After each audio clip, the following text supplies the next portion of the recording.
Shalom. Kali ini saya akan sharing tentang bagaimana seharusnya sikap orang percaya di masa sulit. Siapkan hati, selamat mendengarkan.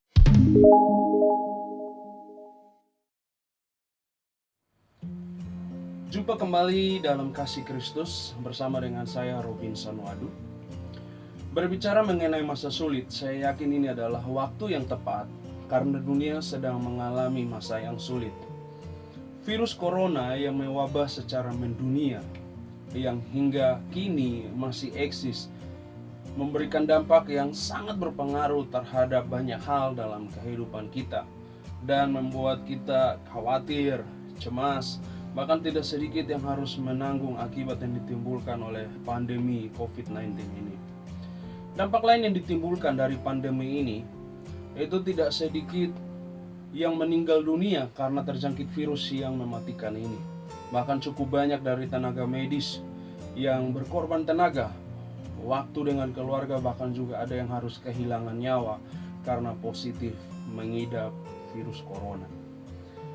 Hal ini juga memberi dampak yang cukup serius pada kehidupan kita, karena cukup banyak dari kita yang mengalami masa-masa yang sulit hari-hari ini. Kali ini saya ingin sharing firman Tuhan tentang bagaimana seharusnya sikap orang percaya dalam menghadapi masa yang sulit. Saya mengambil satu bagian firman Tuhan dari 1 Tesalonika pasal yang ke-5 ayat 16 sampai ayat yang ke-18. Demikian firman Tuhan.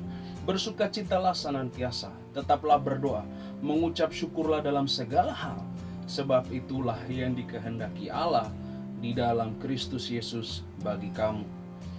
Ayat-ayat di atas merupakan penggalan dari nasihat Paulus kepada jemaat di Tesalonika. Dalam suratnya yang pertama, Paulus memotivasi jemaat di Tesalonika untuk hidup seperti yang Tuhan kehendaki. Sama halnya ayat ini juga memotivasi kita pada saat ini. Lalu bagaimana sikap kita di masa sulit ini? Sikap yang pertama, ayat yang ke-16, bersukacitalah senantiasa. Apa itu bersukacita? Bersukacita adalah bersuka hati, bergirang hati. Dalam masa sulit kok disuruh bersukacita? Saya mengajak kita membaca satu ayat dalam Nehemia pasal 8 ayat 11 bagian B. Demikian firman Tuhan. Janganlah kamu bersusah hati, sebab sukacita karena Tuhan itulah perlindunganmu. Kalimat pertama, janganlah kamu bersusah hati. Pada waktu itu bangsa Israel dipimpin oleh Nehemia untuk membangun tembok Yerusalem yang sudah roboh setelah mereka pulang dari pembuangan. Dalam pembangunan itu, mereka mendapatkan banyak sekali kecaman, tekanan dari bangsa-bangsa sekitar Yerusalem yang tidak menginginkan pembangunan tembok tersebut.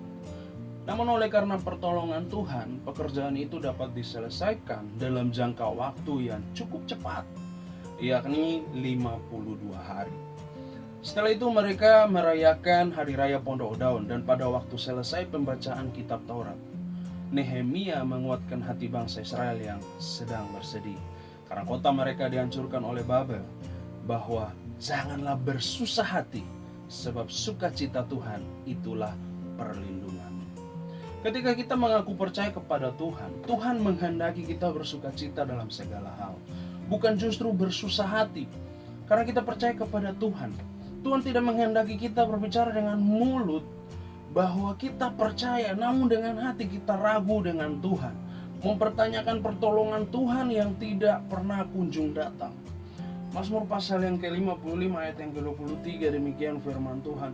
Serahkanlah khawatirmu kepada Tuhan, maka Ia akan memelihara engkau. Tidak untuk selamanya dibiarkan orang benar itu goyah. Bila kita percaya dan sudah menyerahkan segala kekhawatiran kita kepada Tuhan, maka janji pemeliharaan Tuhan akan berlaku dalam kehidupan kita, bahwa tidak akan membiarkan kita goyah, karena Tuhan tidak pernah lalai menepati janjinya. Jadi janganlah bersusah hati. Selanjutnya, sebab sukacita karena Tuhan itulah perlindunganmu. Sukacita karena Tuhan membuat kita selalu ingat dengan kebaikan Tuhan. Ingat dengan janji dan penyertaan Tuhan, maka janji Tuhan terjadi atas kehidupan kita, bagaikan payung yang menudungi kita dari hujan. Hujan di sini adalah masalah. Sebaliknya, bila kita tidak bersuka cita oleh karena ketakutan, kekhawatiran dan sebagainya, maka sebenarnya kita sedang berada di luar perlindungan atau payung yang disediakan Tuhan. Maka jangan heran bila janji Tuhan tidak akan terjadi atas kehidupan orang yang meragukan janji Tuhan. Sukacita kita itu timbul karena kita yakin dengan janji Tuhan, bukan sukacita yang dibuat-buat. Karena orang yang benar-benar bersukacita kelihatan dari kehidupannya. Sikap yang kedua di masa yang sulit ini, ayat yang ke-17, tetaplah berdoa. Berdoa menjadi bagian yang penting dalam kehidupan kerohanian, bukan saja orang percaya, namun juga bagi setiap orang yang beragama. Apa itu berdoa? Doa adalah permohonan kepada Tuhan. Tujuan kita berdoa adalah untuk memohon sesuatu kepada Tuhan. Alasan kita berdoa untuk mendapatkan sesuatu yang kita harapkan di luar kemampuan kita. Berdoa bukan hanya sekedar untuk mendapatkan sesuatu, namun berdoa membuat kita dekat dengan Tuhan. Dan hal tersebut membuat kita lebih tenang dalam pengharapan menantikan janji Tuhan. Lukas pasal 18 ayat yang pertama. Tuhan Yesus menegaskan kepada murid-murid bahwa mereka harus selalu berdoa dengan tidak jemu-jemu. Jemu-jemu di sini sama dengan bosan. Di masa sulit ini jangan jemu-jemu kita berdoa. Mungkin kita sedang mendoakan sesuatu, menggumuli sesuatu dan belum terjawab. Teruslah berdoa, karena doa menunjukkan ketekunan kita di hadapan Tuhan. Selama hal yang kita doakan itu tidak bertentangan dengan kehendak Tuhan, saya percaya Tuhan akan menjawab tepat pada waktu Tuhan. Coba kita koreksi kembali apa yang sedang kita doakan. Terkadang ada juga orang yang mendoakan sesuatu yang dia ingin tunjukkan sebagai pembuktian iman. Nah, hal ini sangat bertentangan dengan kehendak Tuhan. Karena dalam Injil Yohanes pasal yang ke-15 ayat yang ke-7, jikalau kamu tinggal di dalam aku dan firmanku tinggal di dalam kamu, mintalah apa saja yang kamu kehendaki dan kamu akan menerimanya. Banyak orang mulai mengklaim ayat ini sebagai landasan ia berdoa. Merasa sudah rajin berdoa, beribadah 7 kali seminggu, atau rajin memberikan persepuluhan dan persembahan, merasa bahwa ia sudah melakukan firman sehingga apapun yang ia minta pasti ia terima. Pertanyaannya, apakah seperti itu? Saya mau berkata bahwa Tuhan tidak bisa kita sogok. Justru bila firman itu ada di dalam kita, maka semua yang kita minta pasti sesuai dengan kehendak Tuhan. Bukan justru kehendak kita yang kita utamakan di dalam setiap doa kita.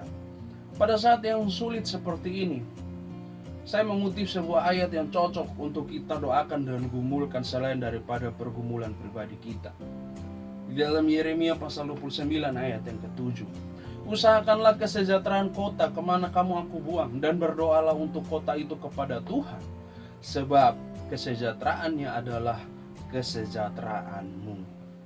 Kesejahteraan tempat di mana kita berada itu dapat aman, sejahtera. Kita merasa baik-baik saja. Karena sebenarnya ada orang-orang yang menyediakan waktu untuk berdoa untuk tempat kita. Oleh sebab itu, dalam masa yang sulit ini, kita juga mau turut mendoakan tempat di mana kita tinggal, kota di mana kita tinggal, bangsa Indonesia, bahkan dunia yang sedang dilanda pandemi COVID-19 ini. Saya selalu percaya bahwa dengan berdoa, kita dan orang-orang yang kita kasihi akan selalu ada di dalam perlindungan Tuhan. Karena Tuhan selalu menepati janjinya. Selanjutnya, sikap yang ketiga di masa yang sulit ini, yaitu pada ayat yang ke-18, mengucap syukur dalam segala hal, sebab itulah yang dikehendaki Allah dalam Kristus Yesus bagi kamu. Syukur adalah ucapan terima kasih. Mengucap syukur dalam segala hal kepada Allah merupakan bagian dari kehendak Allah. Ketika seseorang berada dalam masa yang sulit, cenderung orang sulit untuk mengucap syukur. Di dalam segala keadaan, saya selalu percaya bahwa Tuhan sedang membawa kita untuk mengerti setiap dari kehendak Tuhan. Bahkan tidak ada yang kebetulan. Misalnya, ada orang lain mengalami musibah. Kita dapat bersyukur bukan karena orang itu kena musibah, karena kita tidak mendapat bagian dalam musibah tersebut. Tuhan menghendaki kita mengucap syukur dalam segala hal, karena bila kita selalu mengucap syukur, kita akan selalu ingat kebaikan Tuhan, pertolongan Tuhan. Kita akan selalu berharap pada janji Tuhan, walaupun hal tersebut belum terjadi dalam kehidupan kita. Mengucap syukur di tengah masa yang sulit menunjukkan sikap bahwa kita selalu percaya bahwa semua yang Tuhan buat dalam kehidupan kita adalah baik, dan membuat kita belajar dan terus bertumbuh menjadi pribadi yang semakin dewasa di dalam iman percaya kita kepada Tuhan. Janganlah kita bersyukur karena kemalangan orang lain atau kesusahan yang dialami oleh orang lain, melainkan dengan melihat apa yang dialami oleh orang lain, kita dapat bercermin bahwa Tuhan sedang menginginkan kita untuk belajar memperbaiki sikap dari diri kita, supaya kita menjadi pribadi yang lebih baik di mata Tuhan. Mengucap syukur di sini merupakan kehendak Allah. Kita perlu mengucap syukur buat keselamatan yang Allah kerjakan di dalam Tuhan Yesus, yang kita terima secara cuma-cuma. Karena tanpa Yesus, maka kita tidak dapat diselamatkan untuk kehidupan yang kekal. Mengucap syukur yang dikehendaki Allah mempunyai tujuan agar manusia tidak lupa diri, agar manusia tidak membanggakan kekuatannya. Justru sikap ini menjadikan kita pribadi yang selalu bergantung dan mengandalkan Tuhan. Hal ini senada dengan yang disampaikan oleh Yeremia pasal 17 ayat yang ke-7. Diberkatilah orang yang mengandalkan Tuhan, yang menaruh harapannya pada Tuhan. Ingin selalu diberkati oleh Tuhan? Jadilah pribadi yang selalu mengucap syukur untuk setiap kebaikan Tuhan. Bersukacitalah senantiasa, tetaplah berdoa, mengucap syukurlah dalam segala hal, sebab itulah yang dikehendaki Allah di dalam Kristus Yesus bagi kamu. Ketiga sikap ini akan selalu membuat kita kuat melewati masa-masa yang sukar. Akhir kata, diberkati untuk memberkati. Tuhan Yesus memberkati kita sekalian. Shalom.